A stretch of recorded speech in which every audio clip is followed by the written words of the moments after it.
There are many girls I have met before. Right, let's start again. I've been to Tokyo again this week for the first time in a month. So while I was down there, I decided to do a bit of record shopping. I've got a few Elvis records here to show you.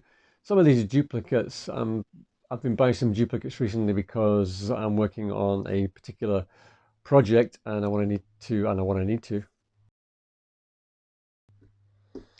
I've been to Tokyo this week for the first time in a month. While I was down there, I decided to get some more Elvis records. I'm working on a project at the moment, so I was looking for some duplicates, and some of these I already have, but I'll show you what I bought anyway.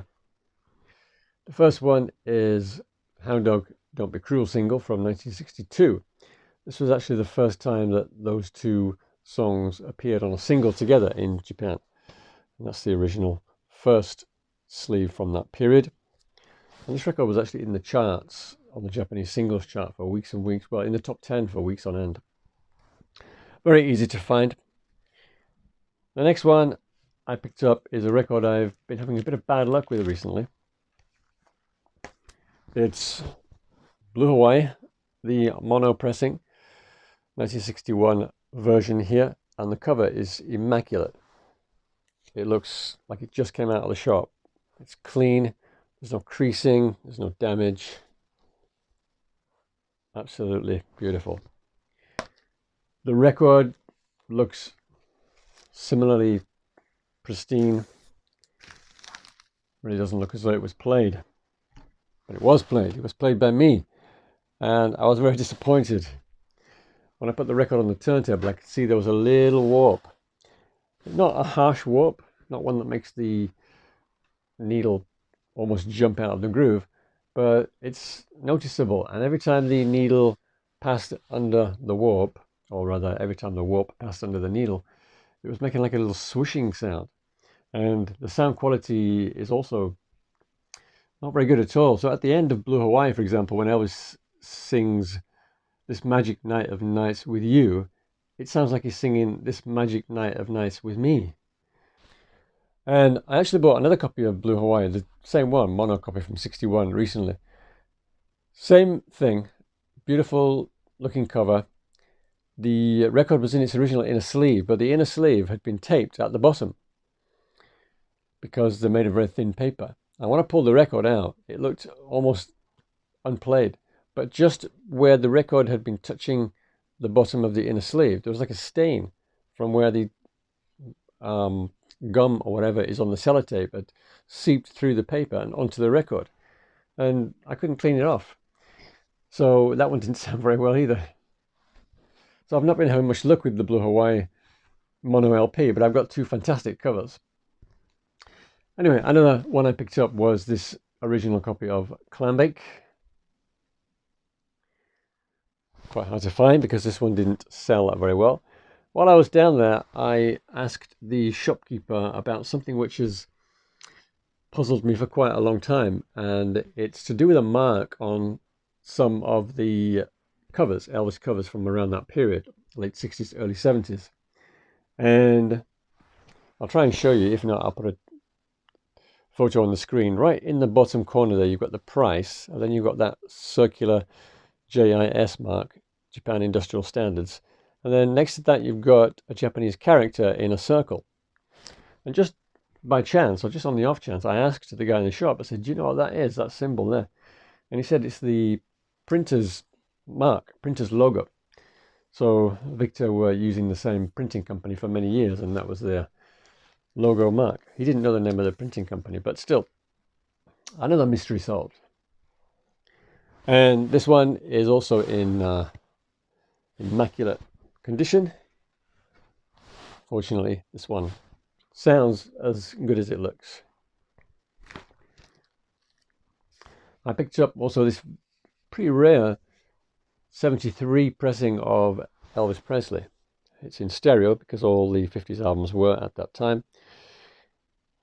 And a long time ago I did a video on the poster series, a series of albums from 73 that came with posters. This was part of that series, but this is the second version which didn't come with the poster, this red strip here. On the poster versions, it says poster enclosed in Japanese. This is a very rare version that came after the one with the poster. Nice and clean as well. A lot of these 70s covers, Japanese covers, they're not laminated and they tend to get stained quite easily.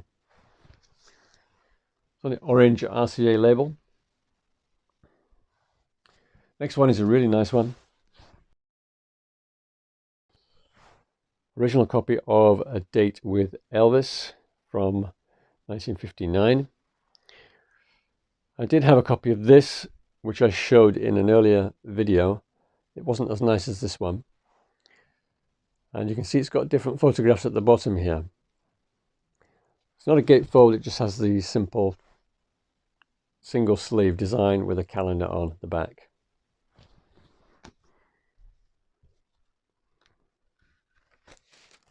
This one is on the old black Victor label. This one also plays and sounds really well. Not bad at all for a record from 1959.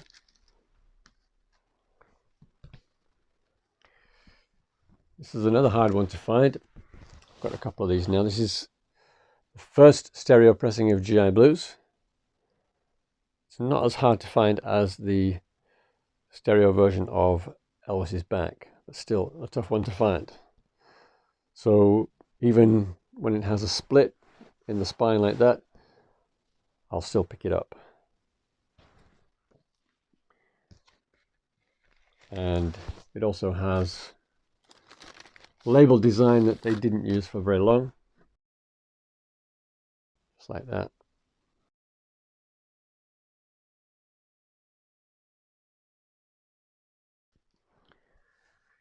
Next thing I've got to show you is an album I played when I got home, and I hadn't heard it for many, many years.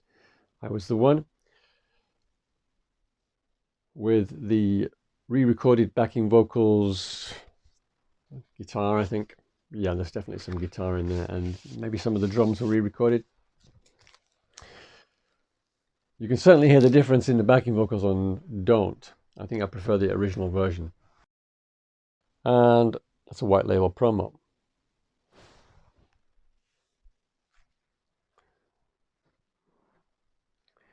Here's one that I haven't shown before because I haven't seen this one for quite a while. Paid a little bit over the odds for this one, but the record is immaculate, so I couldn't resist. This is the second Japanese version of the Christmas album. The first one, if you remember, I showed a year ago, last year, with the Christmas tree design and the colourful baubles. No picture of Elvis on the front. So this is the mono reissue from 62 or 63, I forget now. And it's very simple. You don't get any gatefold cover or anything. You just get the usual standard Japanese cover design from that period with lyrics and sleeve notes on the back there. But like I said, I bought that one for the LP. So it's another Victor record, and this one has hardly ever been played. It also sounds as good as it looks. Beautiful record. And with that, we are, of course, into December now. So I will be doing a Christmas video in the coming weeks. And next week, in 6 days' time, I think it is, the 8th or the 9th, I'm going to be doing a live stream with Mark from Mark's Elvis for Everyone channel. So I think if you're in America, it's going to be on the 8th, the evening of the 8th. And if you're in Japan or Australia or, you know, places over here, it's going to be on Friday morning, the 9th. If you're in Europe, I'm afraid it's going to be in the middle of the night. Unfortunately, we can't really find a time that's convenient for everybody. But the video will be up, uploaded to YouTube at some point. Okay, that's it for this video. Thanks for watching. See you next time. Take care. Cheers. Idiot.